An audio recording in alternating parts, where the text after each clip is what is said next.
Between 2004 and 2013, Rockstar Games released over 20 games, and each one of those was a masterpiece. That's the reason why I've coined the years 2004 to 2013 as the golden years of Rockstar Games.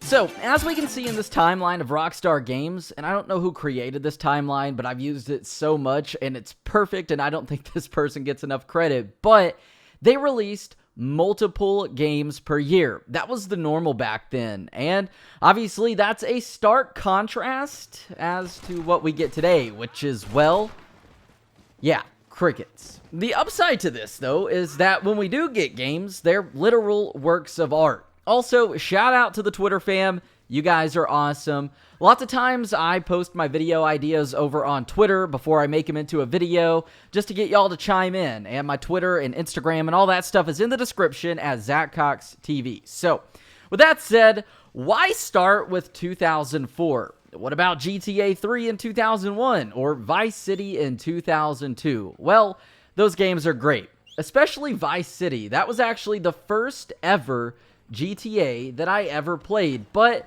looking back at this timeline, to me, everything pre-2004 is what put Rockstar Games on the map, from their major titles like GTA to smaller titles like Smuggler's Run or Surfing.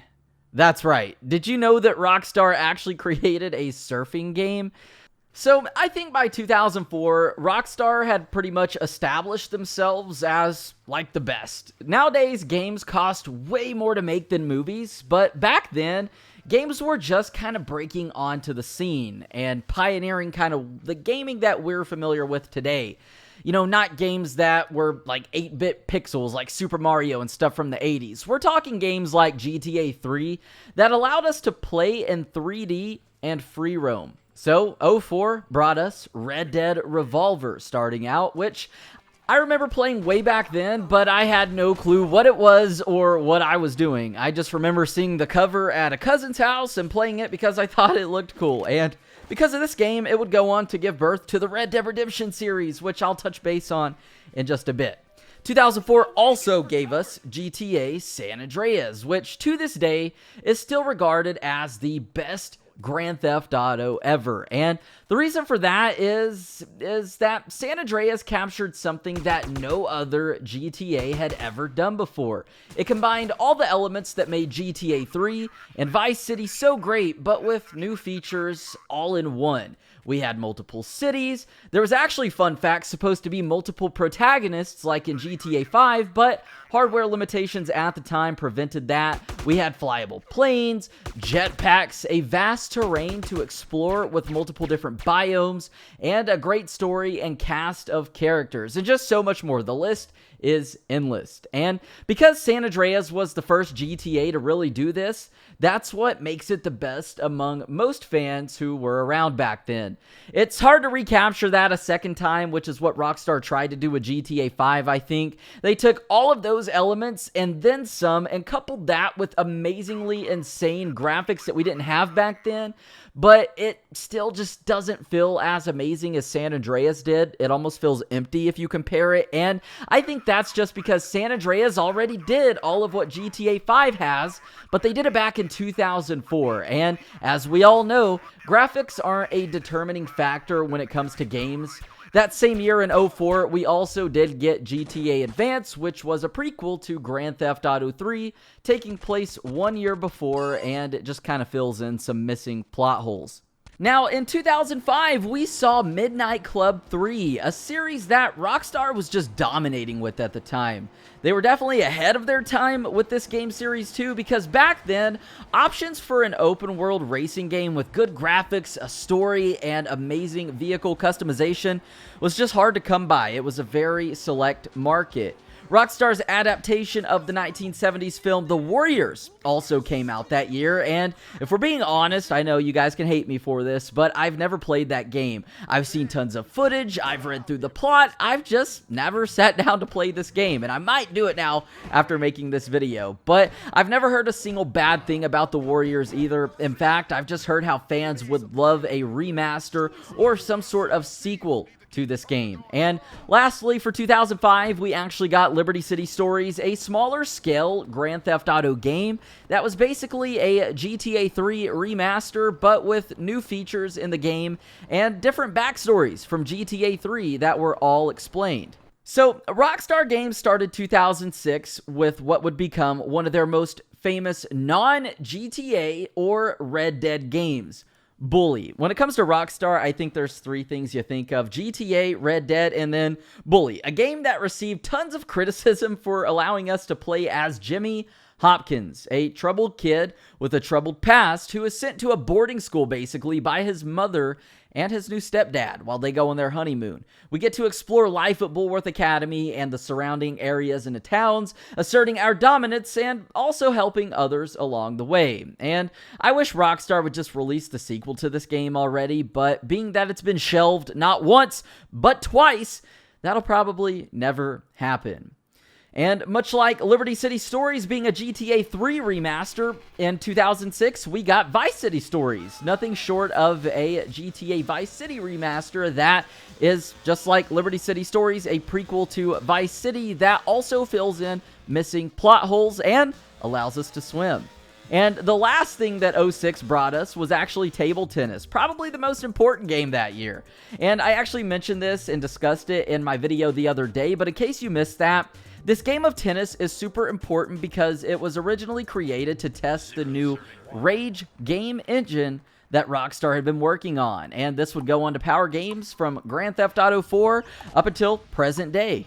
Now, 2007 was a very lonely year for Rockstar Games, and that's just most likely because they were putting all their resources into the creation and finishing of Grand Theft Auto 4, which, as we know, would change everything.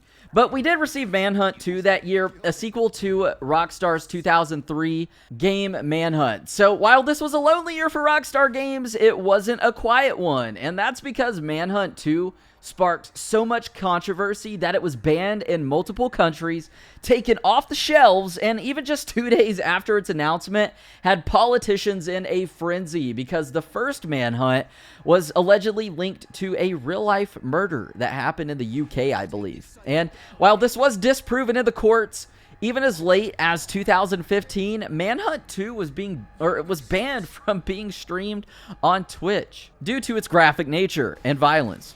Now, I'll probably make a separate video just on the years 2008 to 2010, but from 08 to 2010, I personally believe that these 2 years was peak Rockstar Games. This was them at their all-time best. By this point, they'd released amazing games, but during this period, we saw something different. We saw all the things and the elements that Rockstar used to make those amazing games, but while I say graphics don't matter, we saw a huge graphics overhaul with that Rage game engine that comes from table tennis, but we saw in this period the release of GTA 4 and its episodes from Liberty City, which is something that we had never seen before from Rockstar. A single-player expansion that takes us around the same map, but through the perspectives of different characters, and I guess Liberty City Stories and Vice City Stories might be comparable, but this game, GTA 4, featured a multiplayer, but back then it wasn't as lucrative as it obviously is now, but GTA 4 in 08 was just a totally different time.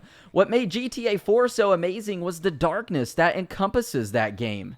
The mysterious soundtrack, Nico's dark past, and so much more.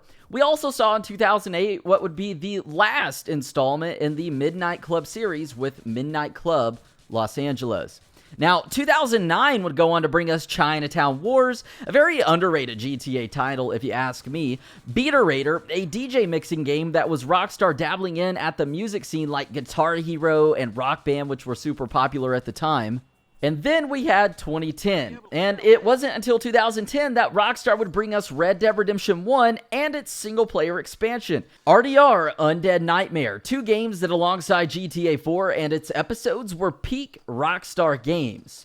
There was just always something so creepily perfect about RDR1 to me personally. The same vibes with GTA 4 as well. That's why I believe in this period from 08 to 2010, Rockstar was just at their peak, because after this, they just were kind of solidified as being the best amongst video game developers.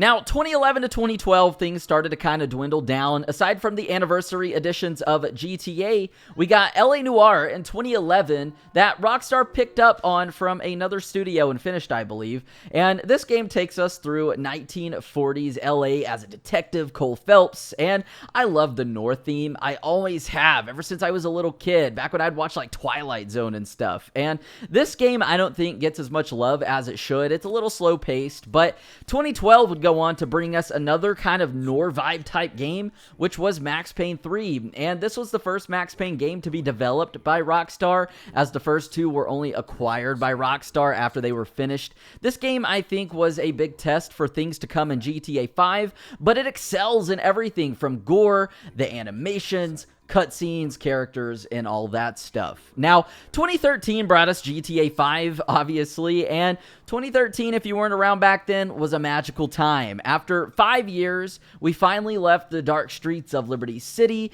and arrived at the sunny beaches of Los Santos. It was a great change. Back then, GTA Online kind of wasn't on anybody's radar either. We couldn't have ever imagined how successful that it would become and how much it would change Rockstar Games. But for a brief period up until around mid-2015, before the newness of GTA 5 wore off, this would be the end of a very magical era of Rockstar Games that we'd gotten to know and love so much. And since then, we've only gotten really just Red Dead Redemption 2. Which was amazing, and obviously GTA 6 will probably be even more amazing than that, but sometimes I miss that era of Rockstar Games releasing multiple games per year, all different titles, all just holding us over to the next game and keeping us coming back wanting more.